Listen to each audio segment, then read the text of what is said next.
আসসালামু আলাইকুম। প্রিয় দর্শক, অন্য মঞ্চের আলাপ চাইতায় আপনাদের সকলকে আমন্ত্রণ জানাচ্ছি।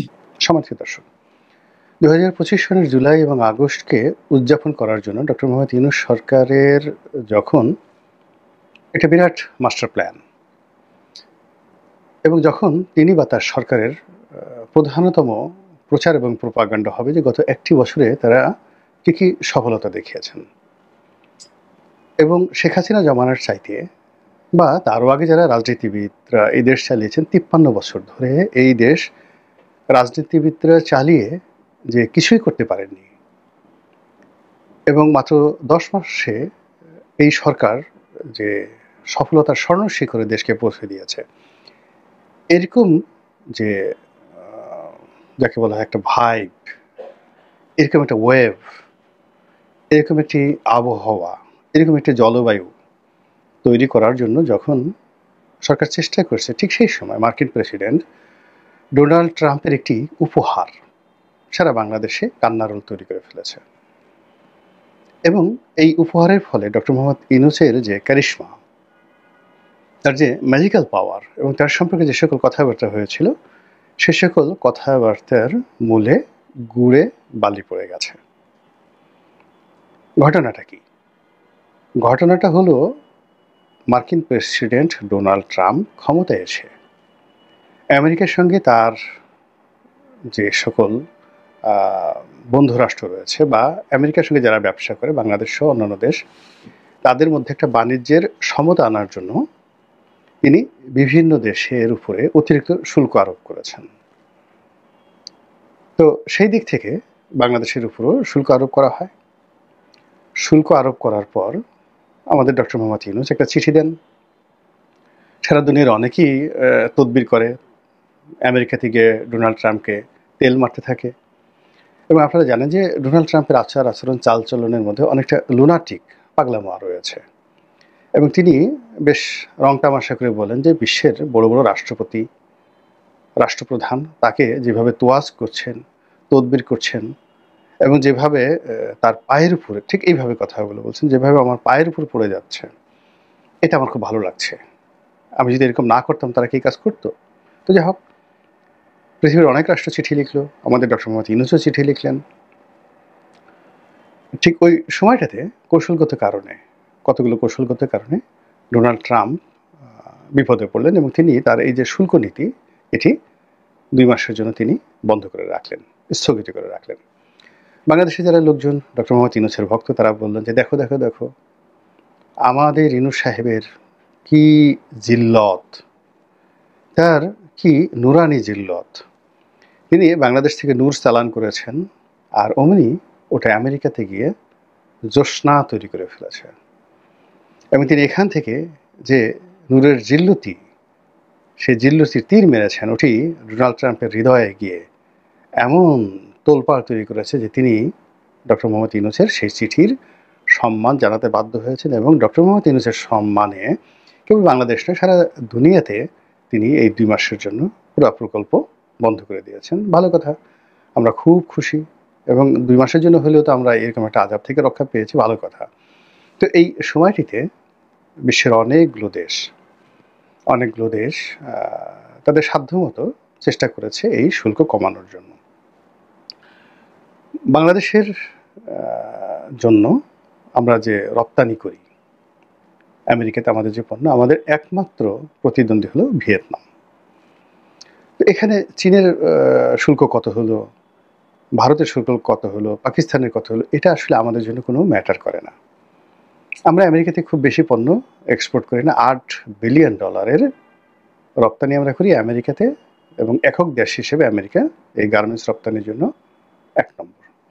আমাদের দেশের গার্মেন্টস শিল্প এমনি অনেক দিন ধরে ধুকে ধুকে মরছে এবং এই যে গার্মেন্টসের যে ব্যবসা পদ্ধতি, সিএম মানে কাটিং অ্যান্ড ম্যানুফ্যাকচারিং, মানে আমেরিকান যারা বায়ার আছে বা বিশ্বের যারা বায়ার আছে, তারা শুধুমাত্র আমাদের এই গার্মেন্টসগুলোকে, মানে টেলারিং শপ যেভাবে আমরা ব্যবহার করি, যে দেখা গেল যে একটা টেলারিং শপে আমরা মানে কিনে দিই, যাকে বলা হয় কাপড় কিনে দিই, অথবা আমাদের পছন্দ মতো কাপড় টেলারিং শপ থেকে কিনি।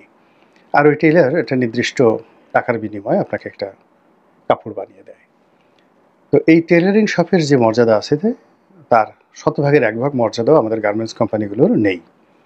এর কারণ হলো বিদেশি যারা বায়ার তারা কাপড় কিনে দেবে, সুতা পছন্দ করে দেবে, তারপরে বোতাম কী ধরনের হবে সেগুলো তারা পছন্দ করে দেবে, রং কী হবে, এবং ওই যে ডিজাইনটা কীভাবে মানে কাটবে, কাপড় কাটবে, কীভাবে বানাবে, সেলাই করবে, একেবারে পুরো সিস্টেমটি তারা নির্ধারণ করে দেয়।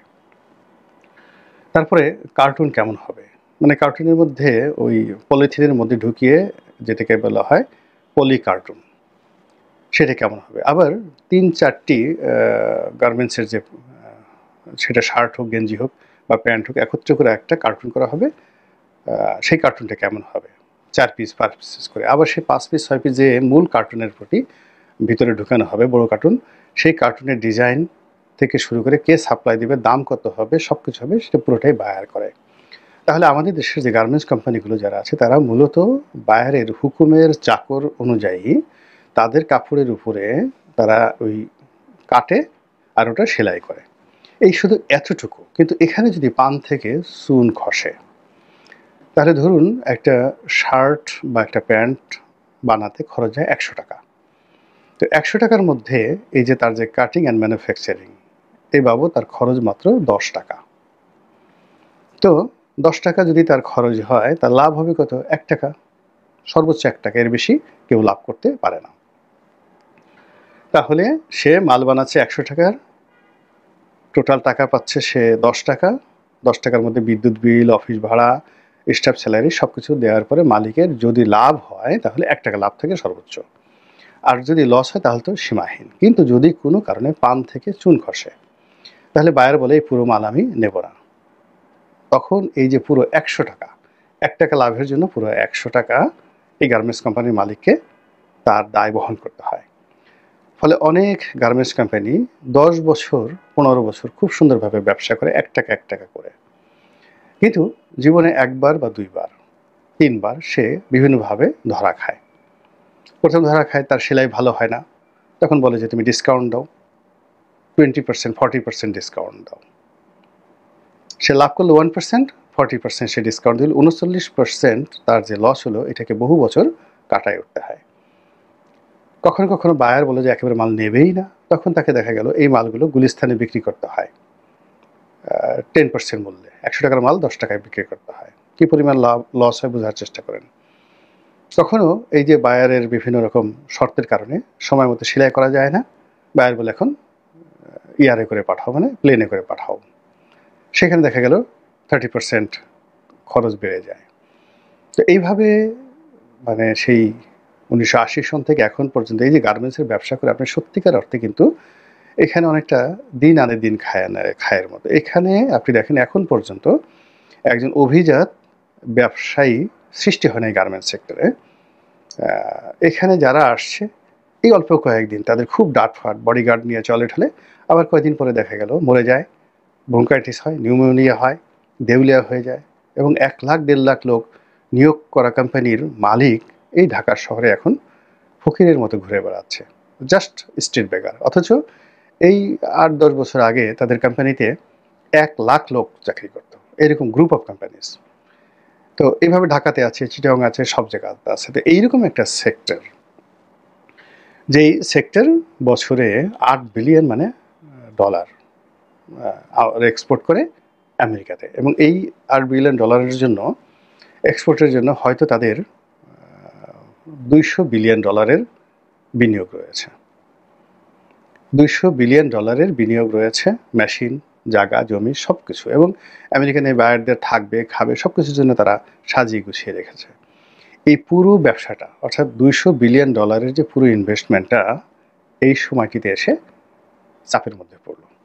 এখন এই 8 বিলিয়ন ডলার এটা কীভাবে ঝুঁকির মধ্যে পড়লো, এটা আমরা খুব দ্রুত বুঝতে পারবো। যারা গার্মেন্ট চালান, যারা আমেরিকান মার্কেটে ব্যবসা বাণিজ্য করেন, সকলের মধ্যে রীতিমতো কান্নার রোল পড়ে গেছে। ফলে কি হলো, এই যে ডক্টর মোহাম্মদ ইউনূস সম্পর্কে যে একটা ভাইব, যে একটা উচ্ছ্বাসা যেভাবে তার লোকজন প্রচার করছিল, এই একটা ঘটনার মাধ্যমে তাদের সমস্ত স্বপ্ন ভেঙে তছনছ হয়ে গেছে। দ্বিতীয়ত, এই ঘটনাকে নিষ্পত্তি করার জন্য বা এটাকে একটা মিনিমাইজ করার জন্য, ট্যাক্সটা কমানোর জন্য, আগের থেকেই বলি যে এখানে দুটো আনসেটেল বিষয় রয়েছে। আগের থেকে এটা 16% ট্যাক্স ছিল। তো 16% ট্যাক্সের সঙ্গে যদি আবার এই 35% ট্যাক্স যুক্ত হয়, তাহলে 51% ট্যাক্স এখানে যুক্ত হবে। আবার যদি 35% ট্যাক্স অ্যাজ এ হোল হয়, মানে আগের 16% তার সঙ্গে 35%, তাহলে এই যে নতুন যে ট্যাক্স, সেই ট্যাক্সের কারণে আরেক দফা ক্ষতিগ্রস্ত হবে। এটাও এখন পর্যন্ত সেটেল হয়নি। সবচেয়ে বড় ব্যাপার হলো যে এই 2 মাস যাবৎ এখানে এই বিষয়ে দর কষাকষি করার জন্য সরকার এখনো পর্যন্ত, মানে ডোনাল্ড ট্রাম্পের চিঠি লেখার সময় হয়ে গেছে এবং ডক্টর মোহাম্মদ ইউনূসকে তিনি একটা চিঠি লিখেছেন, যে জানিয়ে দিয়েছেন যে এই 35% শুল্ক যাকে বলা হয় ধার্য করা হলো, এবং এইটাও যদি সমতা না হয়, অর্থাৎ আপনাদের দেশ থেকে আমরা যে সকল মাল আনছি সেখানে 35% ট্যাক্স দিতে হবে, আর আমাদের দেশ থেকে যে সকল মালামাল নিচ্ছেন এগুলো ট্যাক্স কমাতে হবে, এবং আগামীতে যদি এটা সমতা না আনতে পারেন তাহলে এই ট্যাক্সের পরিমাণ আরও বাড়বে। এটা রীতিমতো চপেটাঘাত, একটা থ্রেট।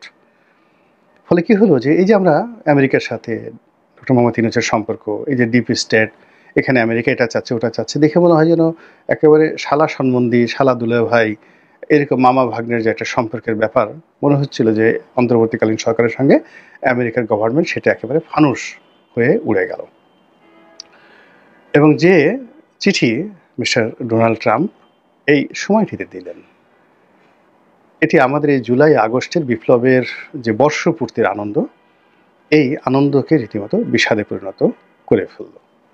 এবং এই সমস্যা সমাধানের জন্য এখনো পর্যন্ত সরকারের পক্ষ থেকে কোনো কথা ওইভাবে আমরা কারো মুখ থেকে শুনিনি। জনাব ইউনূস তো উনি একেবারে মুখ বন্ধ রেখেছেন, কথা বলবেনই না। তো ওনার বাণিজ্য মন্ত্রী বললেন যে ঠিক আছে, আমরা আগামীতে কত বৈঠক করব, আশা করছি যে একটা ভালো কিছু হবে। তো এখানে যারা সরকারের কর্তা ব্যক্তি, এদের সবেধন নীলমণি যারা আছেন, কারা আছেন? আশিক, বিডার আশিক। সবেদন নীলমণি আছেন সেই যে লুৎফে সিদ্দিকী, বাঁকায় বাঁকায় ইংরেজিতে কথা বলেন, তো খুব স্টাইল করে, মানে মনে হয় যেন ইংরেজি বলতে খুব কষ্ট হচ্ছে, এরকম ইংরেজি। আমি এরকম অদ্ভুত ইংরেজি শুনিনি কখনো। খুব স্টাইলিস্ট, মানে তিনি যে ইংরেজি বলছেন এটা বোঝা যায় যে ভদ্রলোক ইংরেজি বলতেছেন আর কি। তো সেই লুৎফে সিদ্দিকী আছে, খলিলুর রহমান আছে, যিনি কিনা নিরাপত্তা উপদেষ্টা এবং আমেরিকা মানে তার পুরো নখদর্পণে। আর এখন বাণিজ্য উপদেষ্টা যাকে নেওয়া হয়েছে, তো তিনি বাংলাদেশের একজন বিশিষ্ট শিল্পপতি, তার যোগ্যতা শিল্প প্রতিষ্ঠার ব্যাপারে অনেক সুন্দর আছে, কিন্তু নেগোসিয়েশনের ব্যাপারে তার যে কোনো অভিজ্ঞতা নাই, তার প্রমাণ হলো যে এই তার যে পারিবারিক বিরোধ, মানে তার শিল্প প্রতিষ্ঠান নিয়ে তার ভাইদের সাথে তার যে বিরোধ, ওটাই তিনি এখন পর্যন্ত নিষ্পত্তি করতে পারেননি। আজকে 3-4 বছর ধরে তারা 2 ভাই একসাথে ব্যবসা করতেন। আকিজ বশির গ্রুপ, এখন তিনি যেটা করেছেন এটা ছিল নাসির বশির গ্রুপ।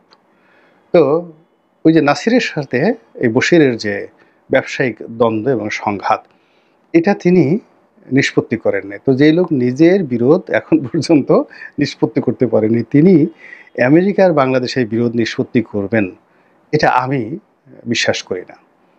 এটার জন্য আলাদা একটা যাকে বলা হয় কানেক্টিভিটি, পলিটিক্যাল অ্যাটিটিউড, আরও অনেক কিছু দরকার হয়। একটা বন্ধুত্বসুলভ মনোভাব, লিবারেল মাইন্ড দরকার হয়। কিন্তু যারা খুব সফল হয়ে যান জীবনে, ডক্টর মোহাম্মদ ইউনূস, এই যে বশির উদ্দিন, এরা সাধারণত অহংকারী হন, প্রচণ্ড অহংকারী হন, ইগোইস্টিক হন, এবং খুব নিজের স্বার্থে আঘাত হানলে তারা অনেক কিছু করতে পারেন, কিন্তু নিজের স্বার্থে যদি আঘাত একেবারে ব্যক্তিগতভাবে নিজের শরীরের উপরে আর নিজের টাকার উপরে যদি আঘাত না হানা হয়, এরা সাধারণত ইগো দেখান। সেক্ষেত্রে বাংলাদেশের যে সমস্যাটা, এটা হৃদয়ঙ্গম করার জন্য যে পরিবেশ পরিস্থিতি দরকার, এটা এরকম এই সরকারের কারোরই নেই। ফলে এখানে এই নেগোসিয়েশনটা ভালো একটা নেগোসিয়েশন হবে বলে আমার কাছে মনে হচ্ছে না। তবুও আশাবাদ ব্যক্ত করছি এবং আমি মনে প্রাণে চাচ্ছি যে এই সমস্যাটার একটা সুন্দর চমৎকার হোক, এবং শত কিছুর পরেও অন্তত এই বিষয়টি, যার সঙ্গে দেশের 40 লাখ লোকের মানুষের ভাগ্য জড়িত। আর 40 লাখ যারা শ্রমিক কর্মচারী রয়েছেন তাদের সঙ্গে যদি 4 জন করে ধরেন বা অন্য ধরেন প্রায় 2 থেকে 2.5 কোটি মানুষ সরাসরি গার্মেন্টস ব্যবসার সাথে জড়িত। কাজেই ভালো কিছু একটা হোক, ডক্টর ইউনূস সফল হন।